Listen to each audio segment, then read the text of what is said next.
하나님 말씀은 고린도전서 2장 1절에서 5절입니다. 고린도전서 2장 1절에서 5절.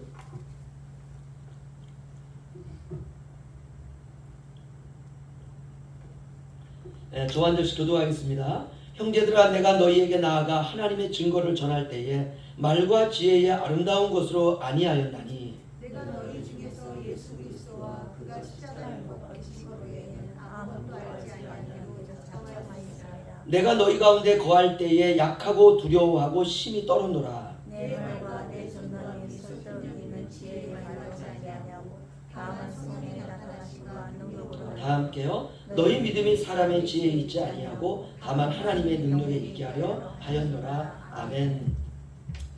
이 시간 성령의 나타남과 능력이라는 제목으로 우리가 십자가에 관한 설교 18번째 하도록 하겠습니다.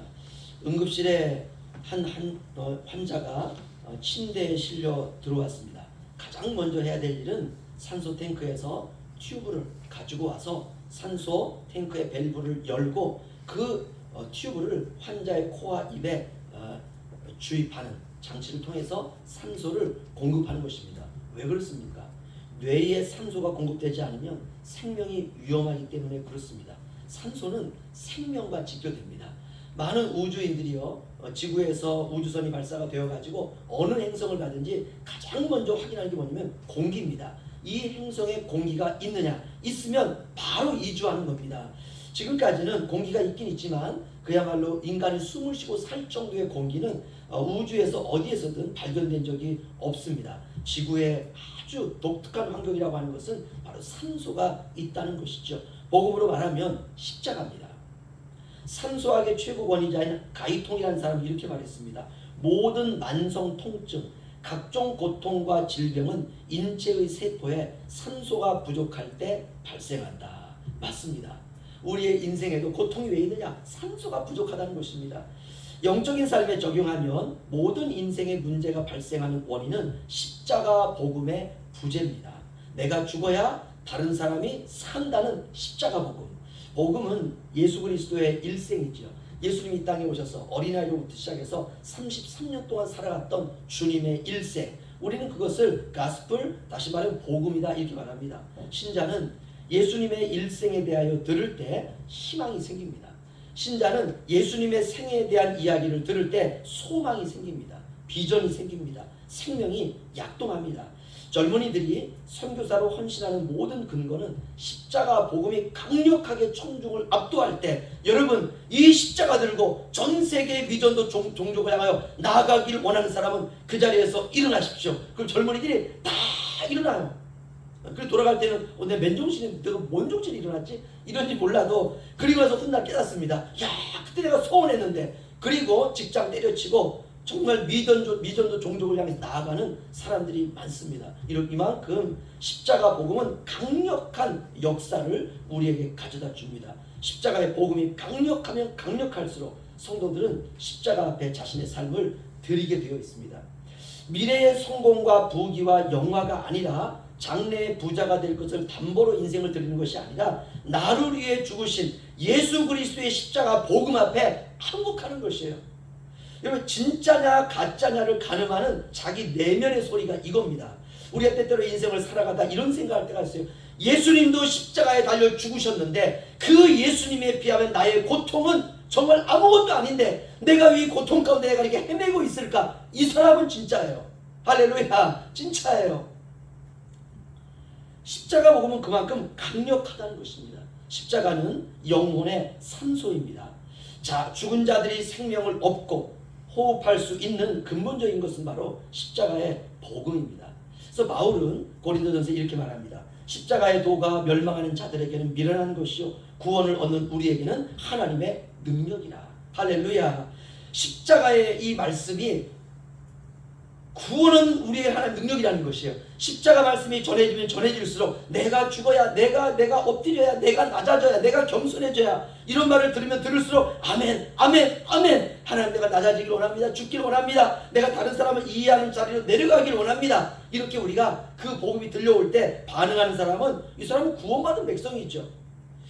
그러나 멸망하는 자들에게는 십자가의 복음이 미련하다라고 하는 것입니다. 왜 죽어야 돼 쪼다같이. 이러면 미련한 거예요. 살려고 발버둥 쳐도 살기 힘든 세상에서 왜 십자가 앞에 내 자신을 자꾸 내려놓으라고 저 목사는 자꾸 얘기하느냐. 도대체 제정신이냐. 세상은 누르고 강압적으로 죽이고 내가 가진 힘과 지위와 돈과 권력으로 눌러야지 내가 산다고 하는데 왜 자꾸 교회에서는 십자가 얘기를 하느냐. 그러면 이게 좀 고민할 필요성이 있는 것이죠. 아닙니다. 사람을 살리는 것은 내가 죽는 방법을 선택할 때 사는 것입니다. 이게 산소예요. 산소. 지금이야 그렇지 않지만 과거에는 저도 그런 기억이 있습니다. 연탄으로 전부 이렇게 불을 뗄 때에는 연탄가스에 질식되는 일들이 종종 있습니다. 일산화탄소에 질식되는 것이죠. 그래서 병원으로 응급실로 바로 가면은 제일 먼저 하는 게 병원에서는 산소를 공급합니다. 산소가 환자를 살리는 것입니다. 오늘날 교회로 말하면 십자가의 복음이죠. 십자가의 복음이 죄인을 살립니다. 다른 사람들이야 어떻든지 저와 여러분은 십자가를 사랑하시기를 주의 이름으로 축원합니다. 십자가를 사랑합니다. 갈보리 십자가에 주님을 바라볼 때 십자가를 사랑하는 것입니다. 십자가를 붙드는 것입니다.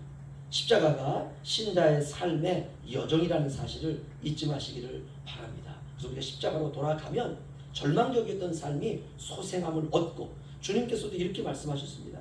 나를 따라오려거든 자기 십자가를 지고 나를 따르라. 이걸 고상한 말로 제자도다 이렇게 말합니다. 제자 훈련을 받아야 제자가 되는 것이 아니라 십자가 지면 제자가 되는 거예요.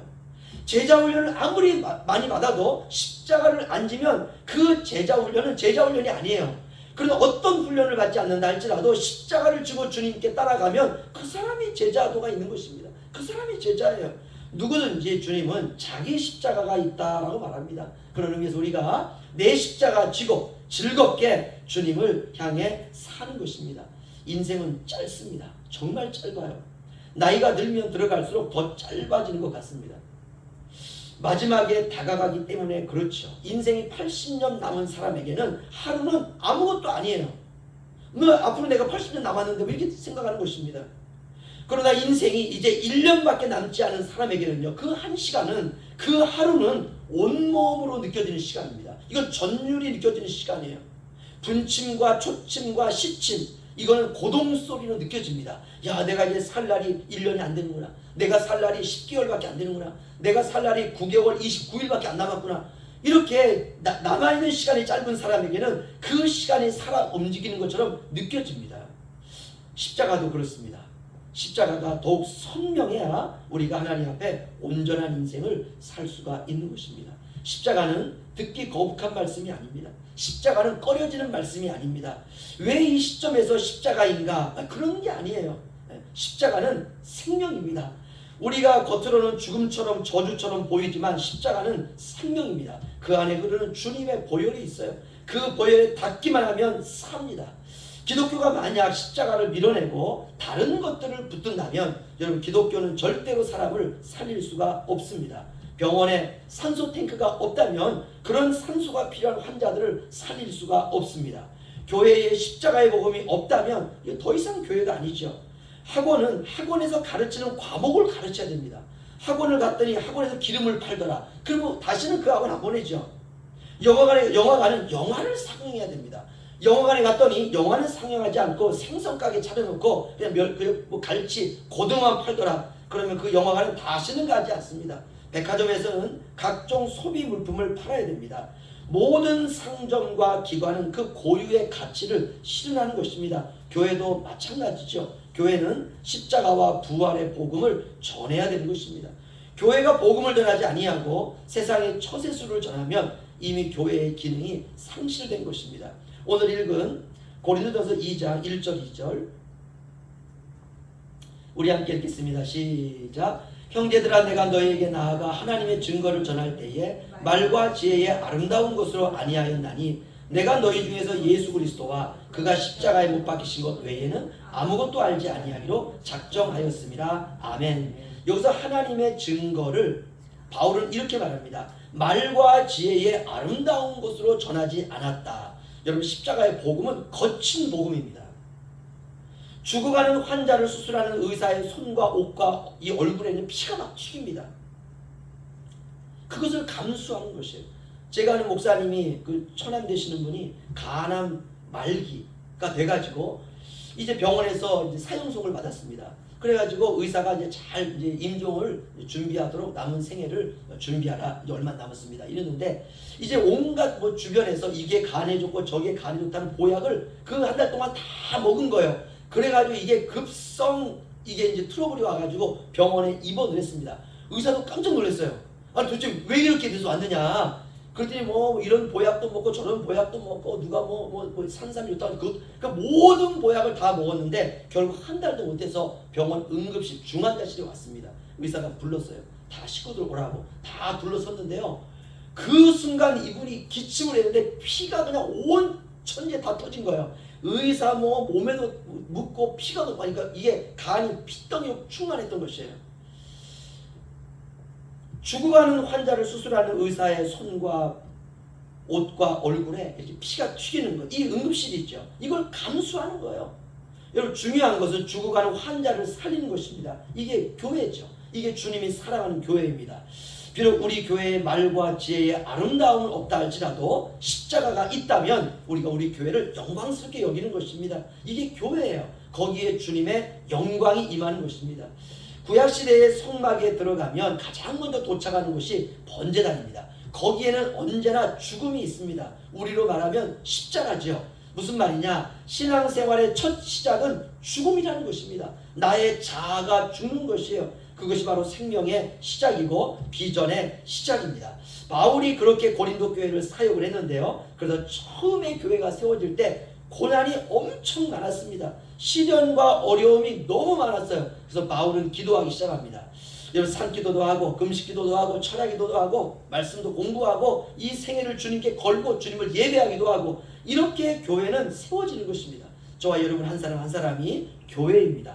주님의 나라가 가까이 다가오고 있습니다. 지금은 마지막 때입니다. 우리가 주님 앞에 그렇게 사는 것입니다.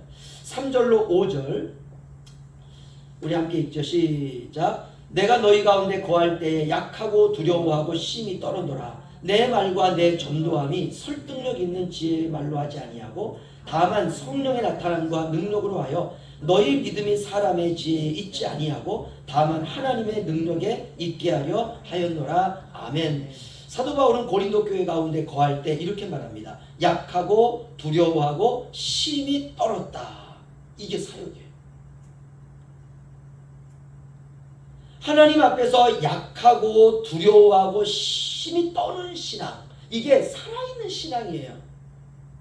그 왜 이렇게 살아야 되느냐? 이렇게 살지 않으면 교만해집니다. 목사도 마찬가지예요. 목사는 뭐 성도 지시하는 사람이 아니잖아요, 그렇죠? 하나님 앞에 성도들 앞에 목회할 때 약하고 두려워하고 심히 떠는 신앙. 내가 지금 하나님 말씀을 성도들에게 온전히 전하고 있는가? 낮아지고 약해지고 그런 것입니다. 여러분 우리가 낮아지고 약해지면 내 안에 주님은 강해지십니다. 내가 약해질 때 내 안에 강해지시는 분이 주님이십니다. 그럴 때 하나님의 능력이 내게 머무는 것이죠. 이것이 바로 기독교 신앙의 역설입니다. 기독교 신앙은 십자가의 복음과 부활의 복음입니다. 십자가와 부활은 함께 전해져야 되고 함께 역사해야 됩니다. 너희의 믿음이 사람의 지혜에 있지 아니하고 다만 하나님의 능력에 있게 하였노라. 다시 말해 사람의 지혜에 있지 아니하기 위해서는 내가 죽어야 돼요. 그래야 사람의 지혜에 있지 아니하고 야, 저 사람은 저렇게 미련한데 어떻게 하나님의 말씀에 이렇게 능력이 있느냐? 이 부활이 나타난다는 것입니다. 믿음은 사람의 지혜로 만든 것이 아니라 하나님의 능력으로 주어지는 선물입니다. 그래서 믿음이 역사하려면 사람의 지혜에 대하여는 내가 죽고 하나님의 능력을 향해서는 사는 것입니다. 십자가와 부활의 삶이죠. 사람의 지혜라고 하는 건 자기에게 머물려고 하는 삶입니다. 경험은 인간이 쌓은 지혜의 축적입니다. 이거 역사지요. 이건 인간의 문명입니다. 우리에게 익숙합니다. 그런데 사람의 지혜에 우리가 자꾸 머물려고 하면 변화가 없습니다. 신앙은 사람의 지혜가 아니라 하나님의 능력을 붙드는 것입니다. 홍해 앞에서 이스라엘 백성들이 하나님을 기대하는 것이죠. 능력의 하나님, 권능의 하나님, 기적의 하나님, 이건 바로 부활입니다. 그래서 4절 보시면 내 말과 내 전도함이 설득력 있는 지혜의 말로 하지 아니하고 다만 성령의 나타남과 능력으로 하여, 사도 바울은 다른 것으로 복음을 전하지 않고 성령의 나타남과 능력으로 전했다라고 고백하고 있습니다. 설득력 있는 지혜의 말로 하지 아니했다. 이게 십자가죠. 하나님의 성령의 나타남과 능력으로 했다. 이것이 바로 부활입니다. 그런 의미에서 십자가와 부활은 우리의 일상의 삶 속에서 매 순간 동일하게 일어나고 있는 사건입니다. 우리가 마음이 아프건 몸이 아프건 우리가 머리가 아프건 우리가 막 이렇게 아플 때 어떻게 합니까? 자꾸 아프다는 사실에 머물려고 해요. 아픈 이유를 현실에서 찾으려고 합니다. 주님이 나를 변화시키고 주님이 나를 이렇게 주님의 형상으로 바꾸시기 위해서 우리에게 주시는 것인데 자꾸 보이는 것에서 원인을 찾으면 안 된다는 것입니다. 아픈 상황에서 내가 어떻게 사는 것을 주님이 기뻐하실까? 이게 부활이에요. 이게 관점을 바꾸는 것입니다.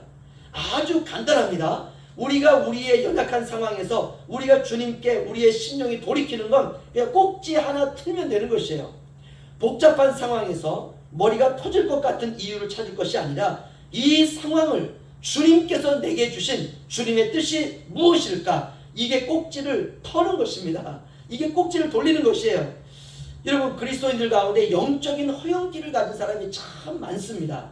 영적인 허영기에 사로잡히면 특정한 상황이 오면 거기서 헤어나오지를 못하는 것입니다. 이유는 허영기가 있어서 그렇습니다. 바로 이 사람에게 있는 이 허영기를 다룬 유명한 소설가가 누구냐면 그 기드 모파상이라는 분입니다. 이 프랑스 작가인데요. 이분이 소설을 참 많이 썼는데 장편도 쓰고 단편도 많이 썼습니다. 그런데 이분은 단편 소설 하나 발표했는데 떴어요. 이러면 좀 약간 곤란하거든요. 사람이 뭔가를 많이 한 다음에 야, 그 사람 작품이 다 좋더라 이래야 되는데 유별나게 하나만 뜨는 이 가수, 하나만 뜨는 분들이 있습니다. 이 기드 모파상은 특별히 이분이 그 목걸이라고 하는 그 소설이 아주 단편인데요. 이게 아주 히트를 쳤습니다. 이 소설에는 이런 내용이 나옵니다. 그 마틸드라고 하는 아주 젊고 아름다운 여성이 있습니다. 진짜 예뻐요. 정말 아름다운 외모와 자태를 가졌습니다. 그런데 문제는 가난해요. 그러니까 너무 예쁘고 몸매도 굉장히 좋은데 가난하기 때문에 꾸밀 수가 없는 거예요. 이게 너무 안타까운 거예요. 본인도 그걸 느껴요. 그냥 거울 앞에 서면 내가 이렇게 예쁠 수가 있나? 내가 이렇게 아름다울 수가 있나? 근데 입고 있는 옷을 보면은 이 옷이 마음에 들지 않는 것이에요. 내가 조금만 꾸밀 수만 있다면 많은 남자들이 나를 동경하고 많은 여성들도 야, 정말 아름답다. 이렇게 내가 아름다움을 드러낼 수 있는데 그럴 수가 없는 것입니다. 그래서 이 여인의 마음 안에는 내가 부자가 됐으면 좋겠다. 내가 돈이 많았으면 좋겠다. 내가 돈 많은 남자와 돈 많은 가정에 내가 시집을 갔으면 좋겠다. 이런 생각들이 자기를 자꾸 사로잡힙니다. 그리고 자신의 아름다움을 사람들에게 보여주고 싶은 욕망에 사로잡혀요. 사실 아름답기도 합니다. 정말 아름답기도 해요. 그런데 가난으로 인하여서 이렇게 꾸밀 돈이 없는 것입니다. 그러던 어느 날 한 남자를 만나서 사랑하게 됩니다. 그리고 결혼을 작정하게 돼요. 그런데 이 문제는 뭐예요? 이 남자가 부유한 가정이 아닙니다. 그저 평범한 하급 공무원입니다.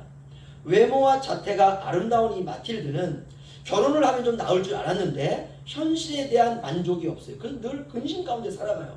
그냥 근근히 살아가는데 남편 월급이 너무 작다 보니까 그냥 자기가 결혼하기 전과 결혼한 후가 별로 달라진 게 없어요. 이렇게 이제 살아가던 어느 날 이 남편도 알아요. 자기 아내가 너무 아름다운데 이 아름다움을 사람들에게 보여줄 기회가 없다는 걸 알게 됩니다. 그러던 어느 날 남편이 기쁜 얼굴로 퇴근해서 집으로 옵니다. 여보, 교육부 장관 부부가 주최하는 무도회 초대장을 한 장 가지고 와요. 이 초대장을 내가 받았어. 우리 부부를 초대했어. 그러자 이 마틸드가 굉장히 기뻐하기 시작해요.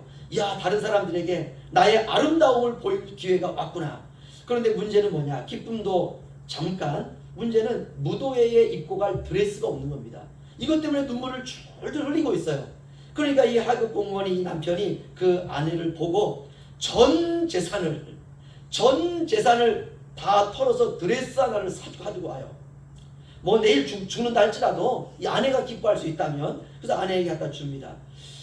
이 아내가 이걸 드레스를 보고 너무 감사한 거예요. 와, 내가 또 옷이 생겼구나. 그런데 또 시름시름 또 근심에 잠기기 시작합니다. 여보 왜 그래? 그랬더니 드레스는 있는데 이 드레스에 맞는 목걸이가 없다는 것이에요. 그래가지고 참 고민을 하는데 그 포레스티에라고 하는 그 친구가 있습니다. 좀 잘 사는 집안에. 그래서 그 친구에 가서 부탁을 합니다. 내가 이제 무도회에 초대를 받았는데 드레스는 내가 있는데 목걸이가 없다. 그러니까 그 포레스티에 자기 친구가 야 나한테 목걸이가 하나 있는데 한번 차봐. 그랬더니 보니까 다이아몬드 목걸이에요. 반짝반짝 빛이 나면서 어머 이거 다이아몬드네. 그랬더니 아니 괜찮아 너 차. 이렇게 된 거예요. 그래서 다이아몬드를 차고 이제 그 무도회에 갑니다. 무도회 날 밤 마틸드는 다른 사람이 된 것처럼 눈부신 아름다움을 본 들어가는 순간 그냥 사람들이 전부 기립해가지고 이 마틸드만 쳐다보는 것이요. 얼마나 아름다운지요. 또 그 조명 불빛 아래서 그 드레스와 그 반짝이는 목걸이와 그 머리와 그 외모가 사람들이 다 매혹됩니다. 남자들이 여자 주변만 있는 거예요.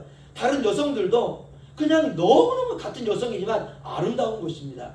이렇게 마침내 자신이 꿈꿔온 세계에 발을 디디고 그 날 저녁은 정말 행복하게 보냅니다.